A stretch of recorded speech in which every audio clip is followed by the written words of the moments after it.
In .NET Core, there are several ways to use that dependency in your client class, and we will learn all of them. The first one is the constructor injection.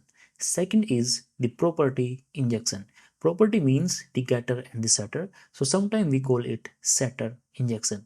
Third one is directly using a dependency only in one method. Let's talk about all of them in this video.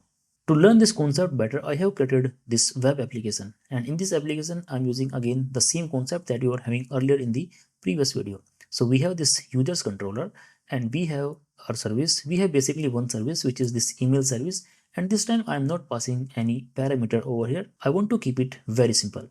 This is the interface for that service, and here in this program.cs file you can notice that I'm registering this service by using this scoped method.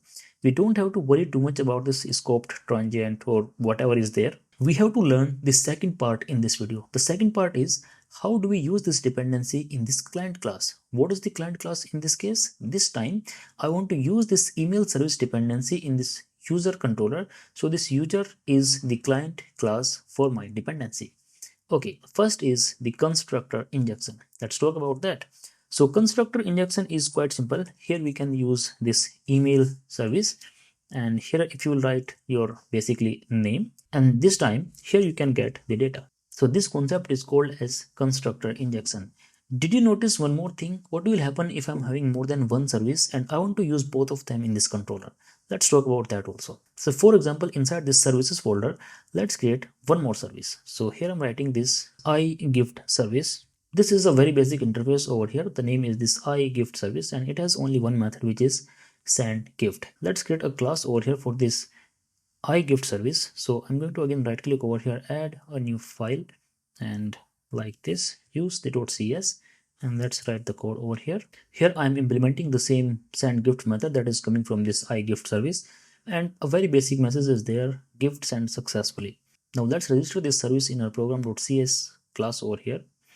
So over here I'm going to write the same line and iGift service, and here I'm writing this gift service. Now I want to inject both of them in my controller. So how do we do that? Let's go back to the controller. Over here, this is email service, and we have to simply put a comma and use this second service. The second service is this iGift service.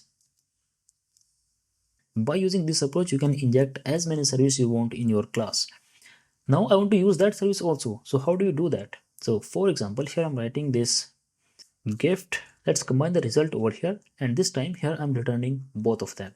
So let's not make any further change, run this application and see what will happen.